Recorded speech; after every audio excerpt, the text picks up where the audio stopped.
that first experience, for me, attitude to books, to library is different.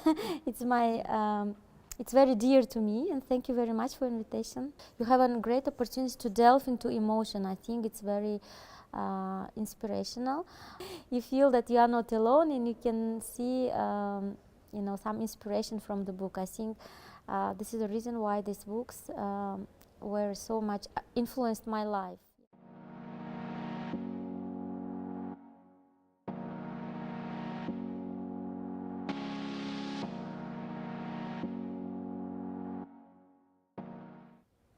Hello, dear Miss Nargiza. Thanks for agreeing to participate in our project, which is called The1Book. Let me remind about this project. So this project is aimed in building communication between lecturers, the LRC, and students. So shall we start from the first question? Yes, thank you very much, dear Lola. I'm very excited to participate in the project, and let me tell a few words that my personal story, my personal work experience has started from managing Public Information Center of the World Bank Country Office in 2001. It was my first experience, and I was very delighted to manage the small resources, and by managing the library, which is basically contained the collection of the professional reports that were published by the team of the World Bank Group, but we managed to make it for public, available for students. And from that time, I was using various creative approach to write, to conduct the surveys on satisfaction, writing the success stories, how our readers reading the book and getting access to resources, they change their lives. So I see that, so therefore, from that first experience, for me, attitude to books, to library is different. It's very dear to me, and thank you very much for invitation.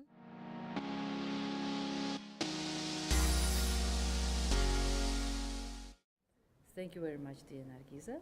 So let's start. So my first question, what one book played a special role in your personal development? Yes, so we have very academic family, so my grandparents and my parents, and being like born in the Soviet times, we have a strong culture for reading, so it was a family tradition to read and discuss books in the family, so, and we had small like evenings spending reading, discussing the book. But from my childhood or like school ages, I have few books that touched my life, and still I feel that the tears that came. These are the Ernest Hemingway, The Old Man and the Sea. So I have it here with me too. So it's as you see, it's a very short story. It's but for me, the personal impression was that I was a school child reading the book, and my life was not at that time, exposed to various life challenges. But reading the book and advantage of this old person, I get the sense how challenging it can be the life. So you start with one mission, but it turned the other way around. How it's important to cope. How what are the feeling and emotion. And I really like the way how Ernest expressed this in the writing, because I really feel that I travel myself in the boat with the old man. So I was reading the book originally in Russian, and the translation was very well.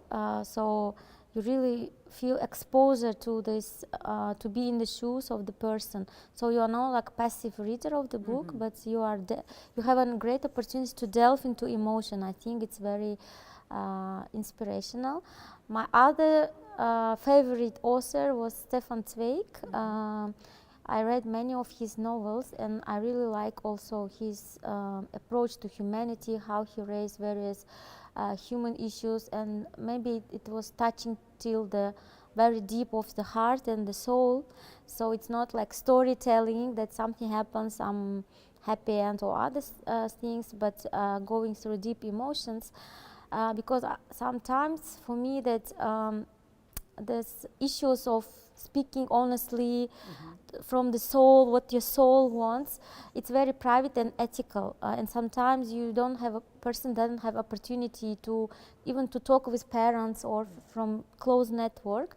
And I think when you read the books, how they coped, or how there's like soul language, you feel that you are not alone, and you can see some inspiration from the book. I think this is the reason why these books were so much influenced my life. So to summarize, they helped me to go to look into my personality, to wake up on my emotions, right? That not everything comes from the mind, right? Not everything goes to standards, boundaries.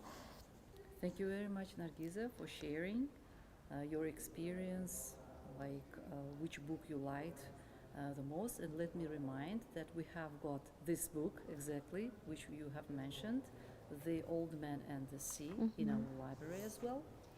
So the second question is, what one book played a special role in your professional development?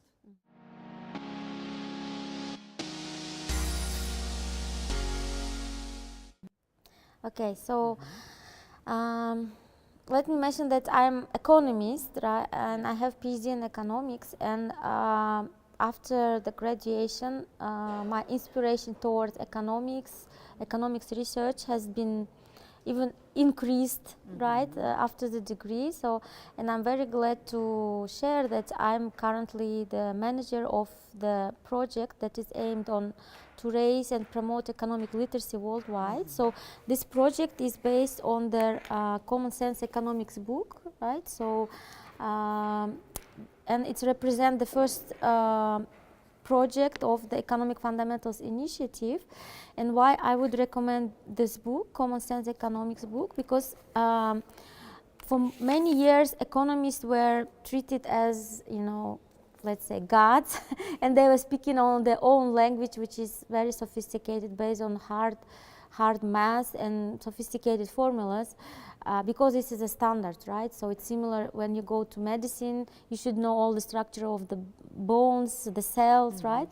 So the same way as economists, the models are very sophisticated, the language, but this book is economics for everyone, right? So, and currently economic literacy is a buzz term. So in order to live well in society, to succeed in personal, professional life, we should be aware of basic economic principles. So they are not some rocket science, difficult concept. They are very similar. And what is amazing is that most of the principles we already apply in daily life, right? So when deciding whether to attend meeting or give up on something, we use certain like cost-benefit analysis, opportunity cost, but we simply do not realize that they correspond to certain principle.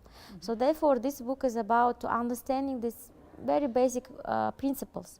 So what happens? So if you ask the reader what's the main takeaway? So it simply look at the situation and the life from different lens. So I call it look at their life and the work that you do from economics lens and perspective.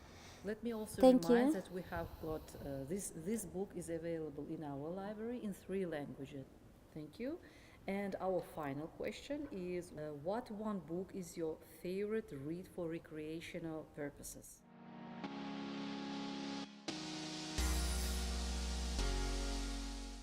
Nowadays, I'm very much addicted to psychology training. So more than books, it's trainings. But I think up to now, I accumulated so much knowledge and like passing various life challenges. I started to write my own book. So I have two projects in the pipeline. The first is my personal adventure.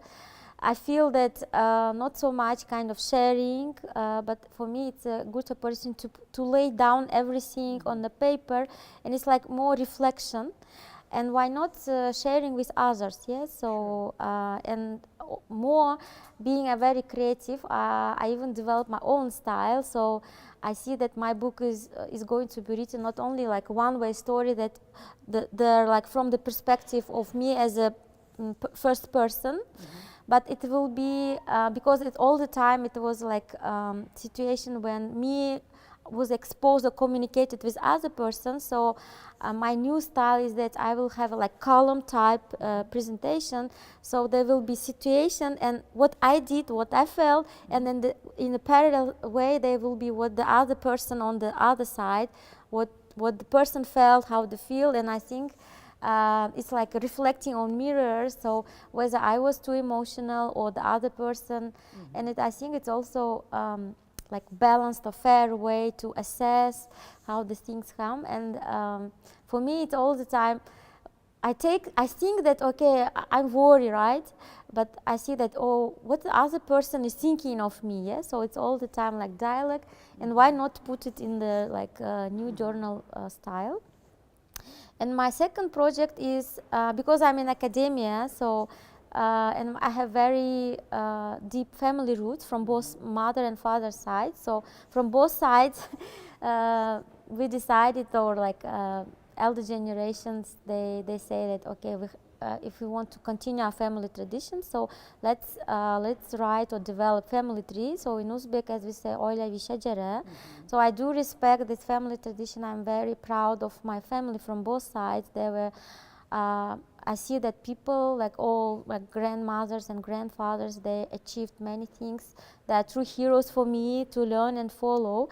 So we decided that it will be like to recreate 7 generations, who were they when they were born, what they did, but more than the family tree. So through the talks of family talks, we realized that every family, we had own family values, traditions, like even sayings or blessings, right? So, and if we acknowledge them, if we put the writing, I think it's just to respect their family roots.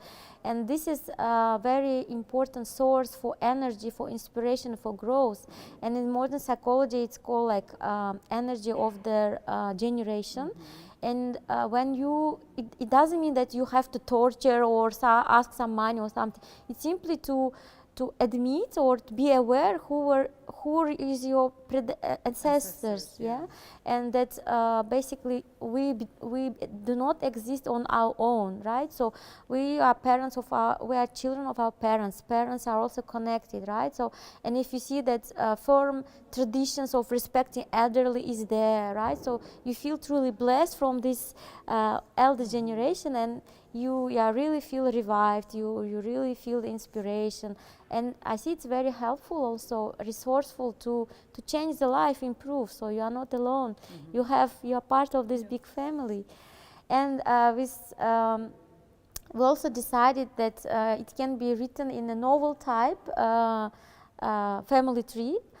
So that they will be contain like short stories how our ancestor coped, right? So I had some saint people in my mother's side, right? So, and for example, one example of such stories is that my my mother, she really blessed whole generation for 10 and predecessors, and she really blessed, like as we say dua, that I pray that I'm blessing my old generation to be in a prosperity, right? So baraka, topshlari yaxshi in Uzbek, as we say, right? And knocking on the wood, we feel it. You feel that you are never deprived from money. You feel it, right?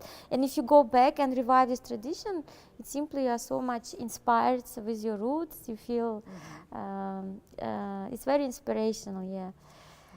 So I see that I strongly believe that in Uzbekistan we have what I really admire with our nation is that we have this strong tradition and respect toward ancestors. We don't forget, we memorize. And I think one way to put it in nice way is through these books. And now we can maybe a new genre can be like family trees. It will be interesting how other generation or small families they manage to maintain traditions, so we can learn or from various traditions, yeah.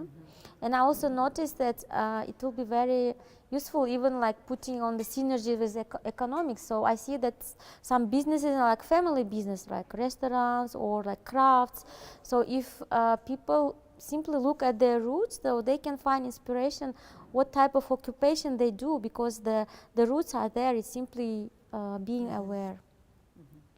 So these are my 2 current projects. Thank you very much, Nargiza, for sharing with us your like new projects. Yeah, this is like this was maybe like a secret, but you shared it with us, right? Yeah, I think honestly, I'm a very shy person. Yeah, so it's my personality. I don't like to be in public. Although I'm a course leader, I'm a teacher.